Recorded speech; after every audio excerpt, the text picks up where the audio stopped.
A'udzu billahi minasyaitonir rajim. Bismillahirrahmanirrahim. Nahmaduhu wa nusalli wa nusallimu ala rasulihil karim. Amma ba'du. InsyaAllah kita sambung bacaan daripada kitab Al-Hadis Al-Muntakhabah bab salat. Subtopiknya salat berjamaah.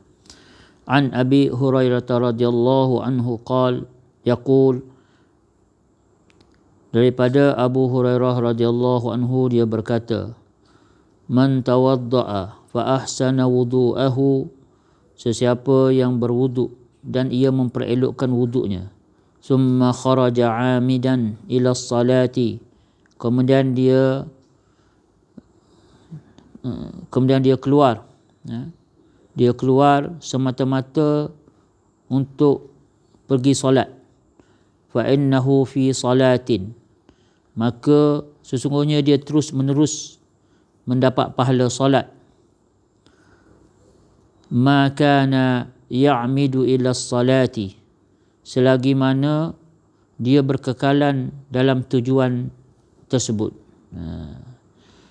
Maknanya dia mengekalkan tujuan dia nak pergi solat, pergi masjid untuk solat.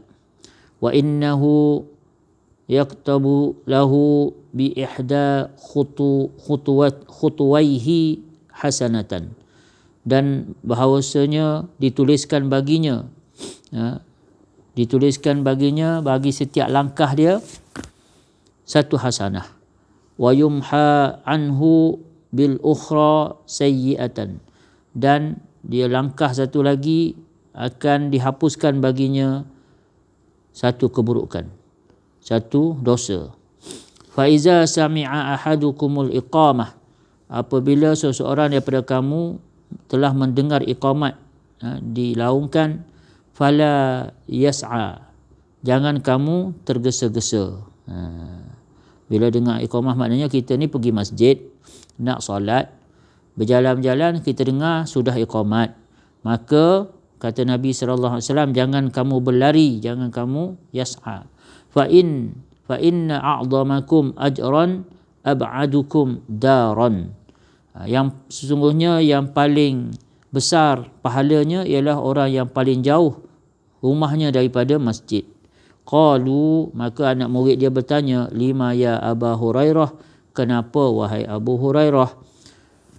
Qal, maka kata Abu Hurairah, min ajli kasratil khuta, kerana banyak langkahnya, kerana banyaknya langkah yang orang tu terpaksa buat untuk sampai ke masjid maksudnya. Jadi Abu Hurairah menasihatkan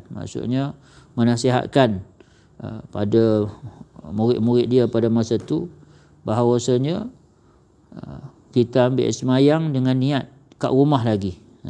Kat rumah lagi ni bukan SOP waktu PKP je, ambil air semayang daripada rumah ni, tapi ia daripada, memang itulah ajaran yang sepatutnya yang kita usahakan. Kita pergi musalla masjid surau, kita usahakan kita sudah berwuduk dengan sempurna.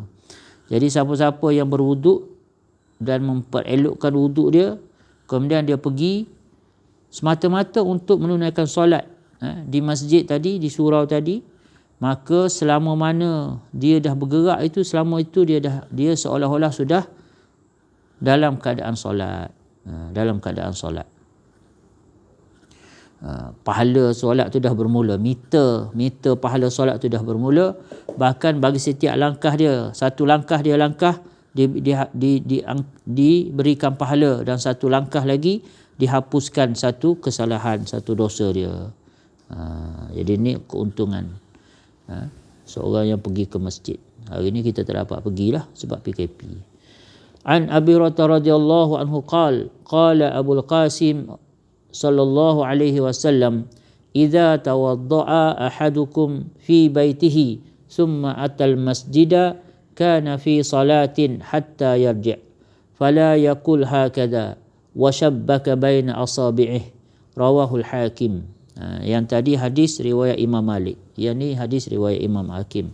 Daripada Sayyidina Abu Hurairah radhiyallahu anhu berkata bahawa Rasulullah sallallahu alaihi wasallam bersabda, apabila seseorang kamu mengambil wuduk di rumahnya, kemudian datang ke masjid, maka dia akan mendapat ganjaran seolah-olah dalam solat sehingga dia pulang ke rumah.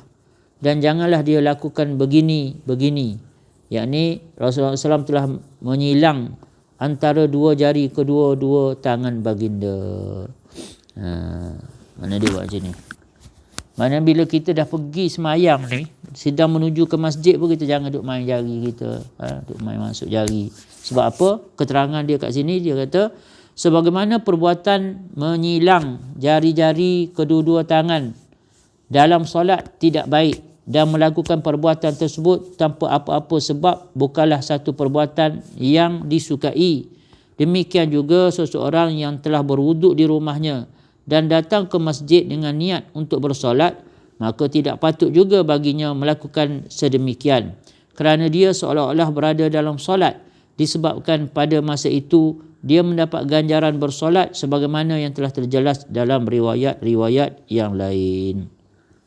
Alhamdulillah, kita telah dengar dua hadis Nabi sallallahu alaihi wasallam tentang pentingnya kita berwuduk, satu di rumah sebelum pergi ke masjid surau.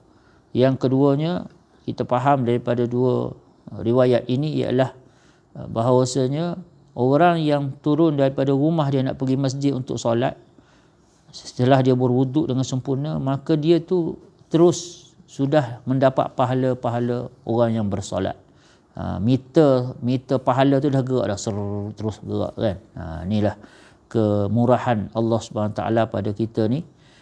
Mana kalau kita ni duduk jauh, lagi lama kita nak sampai ke surau, banyak pahala kita dapat. Jadi adil lah Allah Ta'ala buat. Semoga Allah SWT beri taufik untuk kita ni rasa lebih bersungguh-sungguh untuk menunaikan solat berjamaah dengan kelebihan-kelebihan berita-berita gembira yang kita dengar ini, insya-Allah. A'udzubillahi minasyaitonirrajim. Bismillahirrahmanirrahim. Alhamdulillahirabbil alamin, hamdasy syakirin wa syukru lahu syukrul hamidin. Allahumma shalli ala sayidina Muhammadin wa ala alihi wa sahbihi ajmain. Allahumma ya awwalal awwalin, ya akhiral akhirin, ya rahimal masakin. Allahumma ya arhamar rahimin, irhamna. Ya Allah, ya Tuhan kami, Engkaulah Tuhan, tiada Tuhan melainkan Engkau. Engkaulah yang satu-satunya Maha Esa, yang Maha Mencipta, lagi menguasai segala ciptaanmu. Wahai Allah, segala makhluk, seluruh makhluk ini, sama ada yang besar atau yang kecil, semuanya berhajat padamu ya Allah. Semuanya bergantung hajat padamu ya Allah. Semuanya memerlukanmu ya Allah. Engkaulah sumber segala hajat ya Allah. Wahai Allah, dengan segala kebesaran, kekuasaan padamu yang ada ini ya Allah, kami mohon rahmat, ihsan, kasihan belasmu. Ampunlah kami ya Allah. Berilah kami taufik yang sempurna untuk kami jaga solat kami, solat berjemaah kami ya Allah. Sebagaimana para sahabat Nabi sallallahu alaihi wasallam telah jaga solat jemaah mereka, macam itulah beri taufik pada kami dapat jaga solat kami juga ya Allah. Wahai Allah, kasihanlah pada kami ya Allah. Wahai Allah, kasihanlah pada kami ya Allah. Wahai Allah, kami ni umat akhir zaman, ujung akhir zaman ya Allah. Inilah yang kami mampu ya Allah. Berilah kami taufik untuk kami dapat jaga solat kami dapat jaga solat berjemaah kami dapat jaga solat-solat sunat kami ya Allah. Beri juga kami taufik untuk kami dapat berwuduk dengan sempurna sebagaimana wuduknya Rasulullah sallallahu alaihi wasallam. Wahai Allah, ya Tuhan kami, jadikanlah solat kami ini ya Allah asbab untuk mencegah kami daripada fahsyak dan munkar. Jadikanlah solat-solat kami ini ya Allah untuk menjadi asbab amalan-amalan kami akan diterima di mahsyar nanti. Rabbana nufawwidu umurana ilaik innaka basirun bil ibad. Rabbana ja'alna muqimis salati wa min dhurriyyatina rabbana taqabbal du'a. Rabbana ighfir lana wa liwalidina wa lil mu'minina yawma yaqumul hisab. Wa sallallahu ala sayidina Muhammadin wa ala alihi wa sahbihi wasallam. Subhana rabbika rabbil izzati amma yasifun wa salamun alal mursalin walhamdulillah.